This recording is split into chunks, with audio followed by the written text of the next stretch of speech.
اللہ تعالی عنہ کی نسبت سے 11ویں شریف منائی جاتی ہے۔ مفتی نعیم الدین مراد آبادی علیہ رحمت و رضوان ایک بات لکھتے ہیں کہ جو انسان کنٹینیو بغیر ناگا کیے اگر 11ویں شریف پر فاتحہ دلاتا رہے، کوئی 11ویں چھوٹنی نہیں چاہیے، کنٹینیو اگر کوئی 11ویں پر فاتحہ دلاتا رہے گا، فرماتے ہیں کہ اس کے رزق میں کبھی بے برکتی نہیں، کبھی بے برکتی نہیں ہوگی۔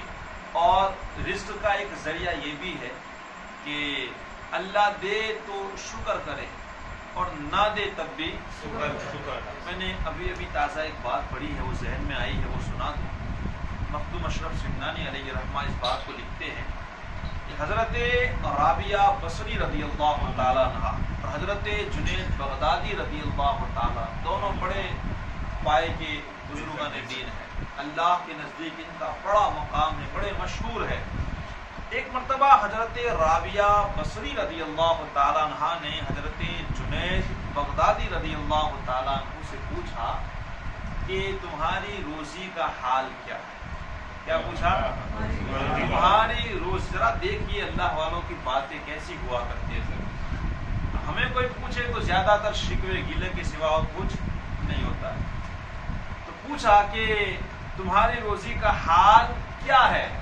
حضرت جنید بغدادی رضی اللہ تعالیٰ عنہ فرماتے ہیں کہ اللہ دیتا ہے تو کھاتا ہوں، نہیں دیتا تو شکر۔ اللہ دیتا ہے تو کھاتا ہوں اور نہیں دیتا تو شکر کرتا ہوں۔ اب ذرا سنیں کہ حضرت رابعہ بصری رضی اللہ تعالی عنہا نے کیا کہا۔ آپ فرماتی ہیں کہ یہ خاصیت تو ہمارے گلی کے کتوں کی بھی۔ کیا فرمایا؟ وہ اللہ والے تھے، ہمیں کوئی کہہ دے تو ہم تو بہت ناراض ہو جائے۔ انہوں نے کہا کہ تم نے جو کہا کہ کھاتا اللہ دیتا ہے تو کھاتا ہوں اور نہیں دیتا تو ہاں کھلاتا ہے تو شکر کرتا ہوں، نہیں دیتا تو نہیں کھاتا ہوں۔ کہا کہ یہ خاصیت تو ہمارے گلی کی کتوں کی بھی ہے۔ آپ نے فرمایا کہ وہ کیسے؟ کہا وہ بھی یہی کرتے ہیں، کوئی دیتا ہے تو کھاتے ہیں، نہیں دیتا تو نہیں کھاتے۔ تو انہوں نے پھر کہا تو پھر مجھے کیا کرنا چاہیے؟ پھر مجھے کیا کرنا چاہیے؟ تو ذرا سنیں، حضرت رابعہ بصری رضی اللہ تعالیٰ عنہ کہتی ہے اللہ نہ دے تو شکر کرو، دے تو نہیں، نہ دے تو شکر کرو۔ کہاں دے تو لوگوں کو بانٹ دو، اگر نہ دے تو شکر کرو۔ بہت راز ہے، وہ جانتا ہے بھائی اس کے ہر کام میں حکمت ہے، ہم کیا سمجھ سکتے ہیں؟ اگر سونامی آئے، تباہی ہو جائے، بیماری میں سب فنا ہو جائے، اس کی دنیا، اس کی مرضی۔ ہم خود اپنی مرضی سے سانس نہیں لے سکتے۔ آپ نے فرمایا کہ اللہ نہ دے تو شکر کرو اور دے تو پھر ایثار کرو۔ ایثار کا آسان لفظوں میں مفہوم میں آپ کو بتاؤں، ایثار کا معنی ہوتا ہے کہ آپ کو ضرورت ہو پھر بھی آپ کسی کو دیتے ہو، اس کو ایثار کہتے ہیں۔ مثال کے طور پر کہ آپ کھانے کے لیے بیٹھے، بھوک لگی ہے آپ کو، آپ کھانے بیٹھ گئے، اب کوئی فقیر دروازے پہ آیا تو ظاہر سی بات ہے کہ روپیہ یا تھوڑا کھانا دے کے ہم بھگا دیں گے، لیکن آپ وہ سارا کھانا اس کو دے دو۔ آپ کو تو بھوک لگی ہے پھر بھی آپ نے اسے دے دیا، اس کا نام ایثار ہے۔ یعنی آپ کی ضرورت ہونے کے باوجود بھی آپ نے دے دیا، اس کو ایثار کہتے ہیں۔ تو حضرت رابعہ بصریہ رضی اللہ تعالی عنہا نے کہا اللہ نہ دے تو شکر کرو اور دے تو پھر ایثار کرو۔ اور یقیناً غوث پاک رضی اللہ تعالیٰ عنہ کی زندگی کی ایک بات بتاؤں، میں ایک بڑا مشہور واقعہ لیکن طویل ہے، اس لیے انشاءاللہ کبھی موقع ملا تو سناؤں گا۔ بڑے پیر دستگیر کی زندگی آپ دیکھیے، کئی دن کئی مہینے ایسے گزرے ہیں جو آپ بھوکے رہے، اور ہم تو سمجھتے ہیں کہ اللہ نے آپ کو وہ شان دی ہے کہ آپ جہاں ہاتھ ڈالتے اللہ وہاں سے آپ کو رزق دے دیتا ہے۔ اتنا اللہ نے آپ کو نوازا ہے، اتنا نوازا ہے، لیکن پھر بھی کبھی آپ نے حرام کی طرف کبھی اپنا ہاتھ نہیں بڑھایا، بھوکے رہے، پیاسے رہے، کتابوں میں آتا ہے کہ آپ پیاس اور بھوک کی وجہ سے آپ کو اتنی تکلیفیں ہوتی تھی کہ آپ زمین پر لیٹ جایا کرتے تھے. ہمارے تو ایسے دن کبھی نہیں آئے. اللہ کا شکر ہے ہم تو روزانہ کھا کے ہی سوتے ہیں. لیکن آپ سو جاتے اور کون سی آیت پڑھتے؟ فَإِنَّ مَعَ الْعُسْرِ يُسْرًا إِنَّ مَعَ الْعُسْرِ يُسْرًا. بار بار اس آیت کو پڑھتے. اس کا مطلب کیا ہے کہ ہر مشکل کے بعد آسانی. ہر مشکل کے بعد آسان. بار بار یہ آیت پڑھتے اور دل کو تسلی دیتے کہ اللہ فرماتا ہے ہر مشکل کے بعد آسانی. لیکن آج آپ دیکھیں انہوں نے اتنی مشکلیں جھیلی. آج لاکھوں نہیں کروڑوں کی دلوں کے اندر آپ کا چراغ جلا. آپ کی محبت کروڑوں دلوں میں دھڑک رہی ہے. اور اللہ نے آپ کو پھر وہ مقام عطا فرمایا کہ بغداد کے ممبر پہ بیٹھ کے آپ نے اعلان کیا کہ میرا یہ قدم سارے ولیوں کی گردن. آپ نے اتنا بڑا اللہ نے انہیں مقام دیا, اتنا بڑا دیا کہ جو ولی ہوتا ہے نا وہ کسی نہ کسی نبی کے نقش قدم پہ ہوتا ہے.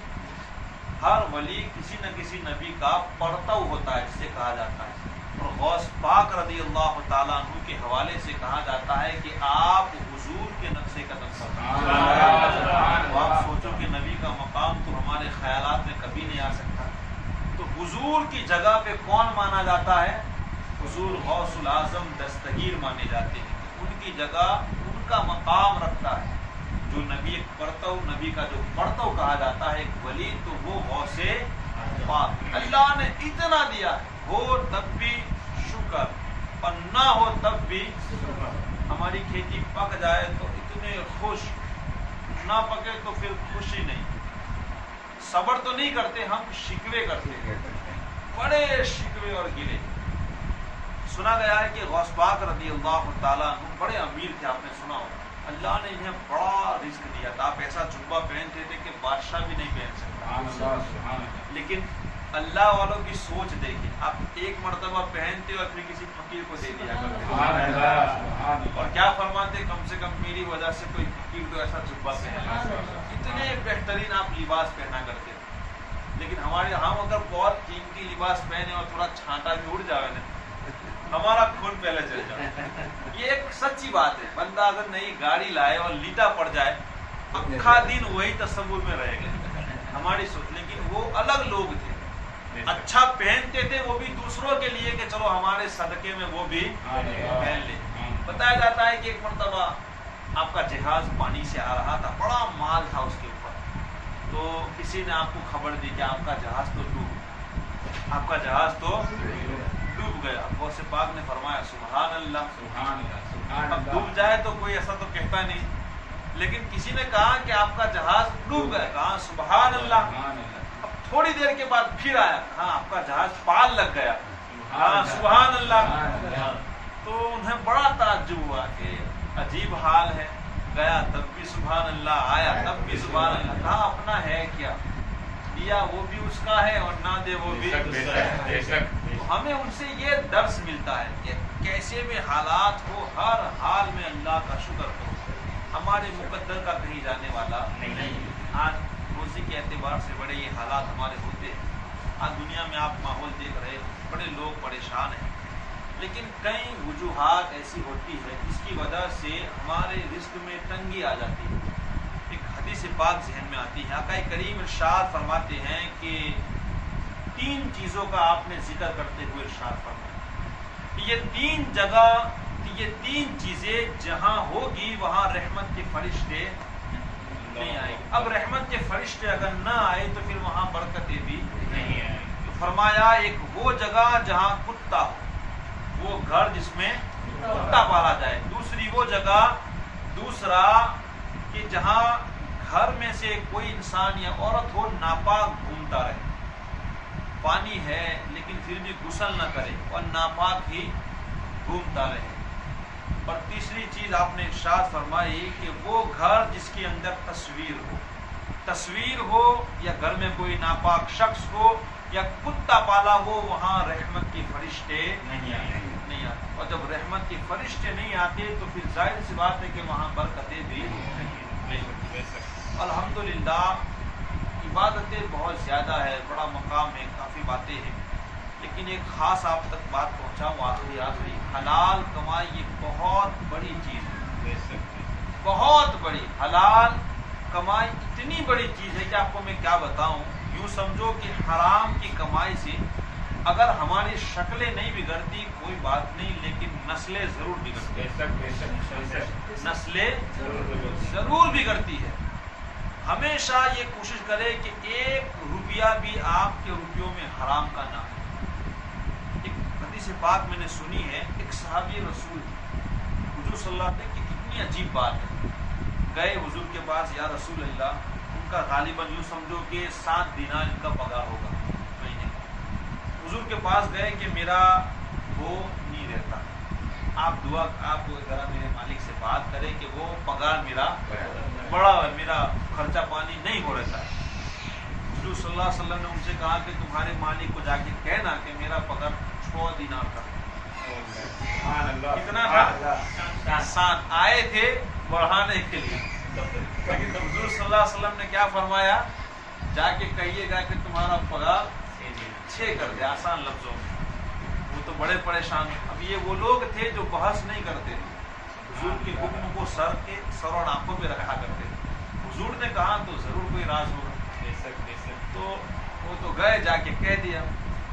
چند دن کے بعد وہ خود مسکرا کر خوشی خوشی حضور کے پاس اور آ کر کہنے لگے، یا رسول اللہ، اب تو بڑی برکت ہوتی ہے، بڑی برکت. لیکن وہ بڑے پریشان تھے. 7 تھے تو حالات بگڑے ہوئے تھے، لیکن 6 آئے تو حالات اس سے بھی اچھے ہو گئے. اب یہ تو ہمارا تو الحمدللہ عقیدہ ہے کہ سرکار جانتے ہیں، اور یہ صحابیوں کا ہی عقیدہ ہوتا ہے، دوسرے کوئی کا تو رکھتے نہیں. الحمدللہ ہم انہی میں سے ہیں، انہی کے صفوں میں کھڑے رہنے والے لوگ ہیں. حضور صلی اللہ علیہ وسلم نے سے پوچھا گیا کہ یا رسول اللہ کہ اس میں کیا راز تھا؟ تو آقا کریم فرماتے ہیں دراصل بات یہ ہے، دیکھو حضور کی نظر کہاں کہاں رہتی ہے. الحمدللہ یہ بات ہمیشہ ذہن میں رکھیں، ہم جو بھی کرتے ہیں نا حضور کی نظر ہمارے اوپر ضرور رہتی ہے. تو آقا کریم فرماتے ہیں کہ دراصل بات یہ ہے کہ تو جو کام کرتا تھا نا وہ 6 دینار کا کرتا تھا اور تو لیتا 7 دینار. کبھی کبھی ہوتا ہے نا کہ بندہ کمپنی میں جاتا ہے تو چوری کرتا ہے، آپ پیشاب کے بہانے اور ٹوائلٹ کے بہانے ادھر ادھر نکل جاوے. کچھ لوگ جمعہ کے بہانے جاوے، جان بوجھ کے بیٹھے، کیوں؟ ٹائم پاس کرے، کام نہ کرنا پڑے. اگر آپ نے کسی کو کاریگر پہ رکھا ہے تو وہ گلیاں مارے، یعنی اس کا کام. کبھی کبھی آپ نے یہ بھی دیکھا ہوگا کہ جب اچک کام دیا جاتا ہے تو وہ بڑی تیزی کے ساتھ ہوتا ہے، اتنی فاسٹ. لیکن اگر اس کو روز پہ دیا جاتا ہے تو ایک کڑیا وہ دوڑی ناپے گا، یہ کرے گا، وہ چائے منگائے گا، یہ بات ہوتی ہے. تو اس میں کیا ہوتا ہے، وہ خود جانتا ہے کہ مجھے صرف 5 بجائیں گے، 5 بجے گے تو میرا ٹائم ختم. کیونکہ اس کو معلوم ہے کہ جو روپیہ طے ہے 500 کا وہ تو مجھے ملنے والا ہے. اسی طرح ان کا ماحول تھا. کہا کہ آپ کو وہ پگار 7 دیتا تھا لیکن آپ کام صرف 6 کا کرتے تھے، اور 1 درہم آپ کا اس طرح آپ کے روپیوں میں جب آتا تھا تو وہ برکتیں چلی جا رہی. تو وہ جب نکل گیا 6 آئے مگر اس میں بھی گھر کے اندر خوشحالی. اور یاد رکھیے کہ حلال انشاءاللہ کہیں نہیں جائے گا، حلال کہیں جانے والا نہیں. اور جو کبھی نکل جائے تو سمجھو کہ چلو صدقہ یا بلا گئی. کبھی ناراض. ایک آخری بات میں کہہ دوں، بالکل نہیں ہے. ایک تاجر تھا جو بڑے پیسے کماتا، دھوم پیسہ اس کے پاس آتا، لیکن بس اس کو ایک فکر آتا ہے، پتہ نہیں کہاں چلا جاتا ہے. ہوتا ہے نا کبھی کبھی آپ کے ساتھ بھی ایسا ہوتا ہوگا، یار پیسے اچھے آئے لیکن پتہ نہیں کہاں چلے گئے. یہ ہوتا ہے. تو ان کے پاس آتا لیکن چلا جاتا. وہ پریشان ہوئے اور ایک بزرگ کے پاس چلے گئے. کہا کہ حضور، اب اللہ والے نا کیا کہتے ہیں، تعویذ دوروں میں زیادہ نہیں پوچھاتے، وہ ایسی بات چھوٹی سی کہہ دیتے ہیں لیکن بہت بڑی بات بتا دیتے ہیں. اللہ والوں کی شان بڑی نرالی ہے. تو ایک بزرگ کے پاس گئے جو بڑی عبادت کیا کرتے تھے. کہا حضور میں کچھ بتایا نہیں اپنے بارے میں. کہا کہ میں بہت زیادہ پیسے کماتا ہوں لیکن برکت نہیں ہوتی. انہوں نے ایک نظر اٹھائی اور ایک جملہ کہا. کتنا؟ کہا کہ جاؤ صحیح تولا کرو. صحیح صحیح تولا کرو.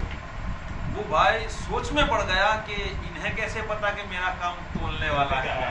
اس کا کام تولنے کا تھا, وہ تاجر تھا. تو گیا اور اس نے یہی کام کیا, صحیح صحیح تولنا. ایسا انسان وہ بن گیا کہ خود نہیں تولتا, گراہک کو کہتا کہ تو خود.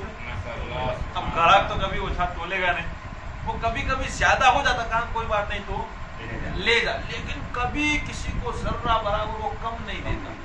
صحیح صحیح وہ تولتا رہا. اتنی برکت ہوئی کہ اس کے جو ترازو کے پلے تھے وہ بھی سونے کے بن گئے. اتنا دھوم پیسہ اس نے کمایا. اب اس نے سوچا کہ لاؤ میں وہ بابا جی کے پاس جاؤں.